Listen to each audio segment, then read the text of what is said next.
हाँ, कि जो 60% जो फ्लावरिंग प्लांट है, जब मतलब कि जो जब वो क्या होते हैं, अंकुरित होते हैं, अंकुरित कह रहा हूँ, जब उनका स्फुटन होता है, तो स्फुटन जो 60% जो फ्लावरिंग प्लांट है उनमें जब स्फुटन होता है तो उनकी जो अवस्था होती है वो होती है दो सेल अवस्था, ठीक है, टू सेल स्टेट होती है, ठीक है, दो कोशिका अवस्था रहती है।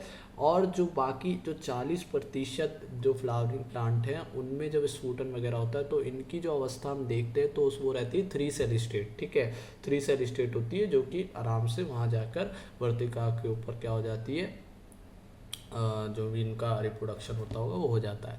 तो ये अवस्था होती क्यों है, देखो भाई, इसलिए होती है ताकि ऊर्जा की जो खपत है उसको बचाया जाए, ठीक है, ऊर्जा ऊर्जा का संरक्षण हो, ताकि भाई देखो भाई, आधे को हम ऐसे रख देते हैं, आधे को ऐसे रख देते हैं, और जो बाकी जो हमारे 60% जो दो सेल है वो जब वर्तिका के ऊपर जाएंगे उनको पोषण मिलेगा, वो खुद से क्या हो जाएंगे, थ्री कोशिका हो जाएंगे, मतलब कि दो जो जनन जनन कोशिका वो बन जाएंगे, थ्री सेल अवस्था हो जाएगी, तो उससे वो खुद जाकर क्या हो जाएंगे, रिप्रोडक्शन वगैरह हो जाएगा, ठीक है। तो इस वजह से ऊर्जा का खपत ना हो, इस वजह से 40% ऐसे होते हैं, 60% फ्लावरिंग जो प्लांट है उस तरीके से खड़ा होता है, ठीक है। अब उसके बाद परागकण को कहते हो, परागकण होते क्या है, देखो, जो हमारे अभी हमने देखा दो जनन कोशिका थी, तीन में दो जनन कोशिका थी, उन्हीं को हम क्या बोलते हैं, उन्हीं को हम बोलते हैं नर युग्मक। जो हमारे मेल गैमिट्स रहती है ना, वो रहते हैं हमारे कौन से जनन, जो हमारी कोशिकाएं जनरेटिव सेल है वो, ठीक है। लेकिन जो हमारे जो अब ये जो हमारा पूरा परागकण बना है उसको हम क्या बोलते हैं, उसको बोलते हैं नर युग्मकोत्पित विद, ठीक है, मेल गैमेटोफाइट्स बोलते हैं, ठीक है, मेल गैमेटोफाइट नर युग्मकोत्पित बोलते हैं। अब आते हैं परागकोश के स्फुटन पे, समझ गए ना इतनी बात। अब परागकोश के स्फुटन को कहते हैं हम डिसेंस ऑफ एंथर, डिसेंस ऑफ एंथर, परागकोश का स्फुटन। तो देखो भाई, होता क्या है, मैंने पहले ही बताया था, हमारी चार इसमें लेयर्स होती है ना, पराग क्या कहते हैं, पूरे परागकोश में, ठीक है, चार लेयर होती है। अब उस सॉरी बीजाणुधानी में, ठीक है, चार लेयर होती है लघु बीजाणुधानी में।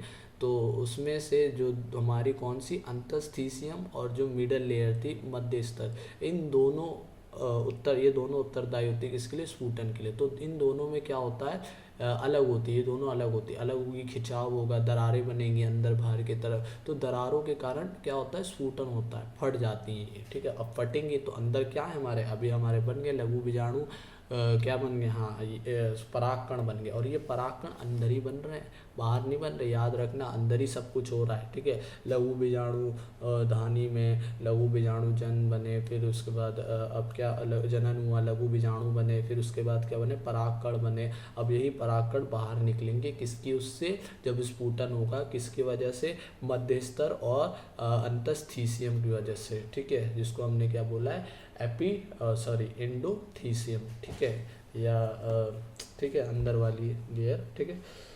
अब उसके बाद अंकुरण अंकुरण जो होगा, अब जैसे बाहर निकल गया, अब इनकी तो जीवन आयु भी रहेगी अंकुरण होने की, तो इनकी अंकुरण आयु जो रहती है, जीवन अवस्था रहती है, जीवन जो आयु रहती है वो रहती है अलग अलग, ठीक है, अलग अलग। जैसे उसमें जैसे हम अगर धान वगैरह की बात करें, ठीक है, अनाज की बात करें, जैसे गेहूँ हो गया, धान हो गई, ठीक है, तो गेहूँ वगैरह धान वगैरह में जो अनाज है उसमें 30 मिनट तक रहती है बस अंकुरण की अवस्था, इस वजह से बहुत बहुत ज़्यादा मात्रा में ये निकलते हैं, ठीक है। उसके बाद सोलेनेसी हो गया, या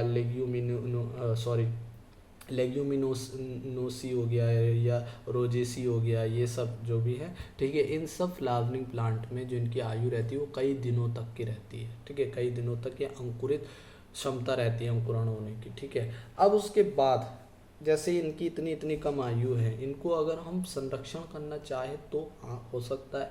एक विधि है जिसको हमने क्या कहा है, निम्न तापी संरक्षण, ठीक है, क्राय क्राय ऑप्रेजर्वेशन, ठीक है, ऑप्रेजर्वेशन, ठीक है, क्रायोप्रिवेजेशन एक एक विधि है जिसमें कि क्या होता है, -196 के तापमान पर, इतने कम तापमान पर -196 और लिक्विड और नाइट्रोजन की अवस्था में, ठीक है, लिक्विड नाइट्रोजन की उपस्थिति में की विधि में यहाँ पर हम ये जो हमारे परागकण हैं उनको कई वर्षों तक संरक्षण कर सकते हैं, संरक्षित रख सकते हैं।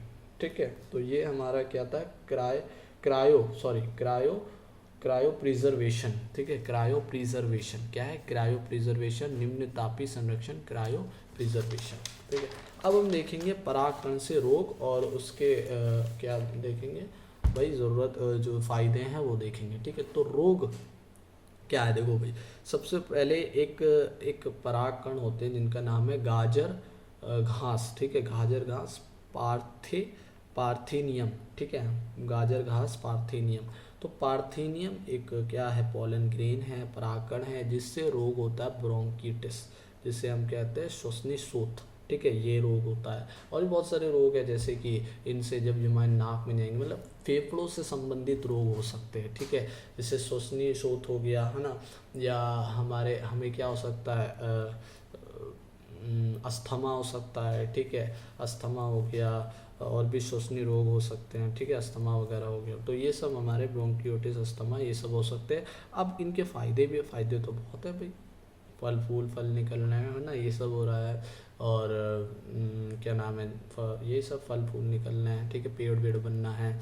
अब उसके बाद इनके फ़ायदे हैं, इनकी सिरम बनाई जाती है, इनके कैप्सूल बनाए जाते हैं। ठीक है, B capsule, serum capsule, pollen grains वाले। ठीक है, तो उससे क्या होता है, एथलीट वगैरह खाते हैं इन्हें, उससे उनको एनर्जी वगैरह मिलती है। ठीक है, तो एनर्जी के कैप्सूल बनाए जाते हैं इनसे। तो हमने देख लिए बहुत सारी चीज़ें इसमें। अब हम देखेंगे स्त्री, जो हमारा पुंकेसर हमने देखा, अभी हम स्त्री केसर देखेंगे। ठीक है, तो गाइनोशियम पे अब हम बारी है, गाइनोशियम के बारे में देखेंगे। ठीक है, जायांग जिसे हमने कहा है। ठीक है, तो जायांग के बारे में हम देखेंगे। हमने उमंग खत्म करा। ठीक है, अब हम जायांग देखेंगे।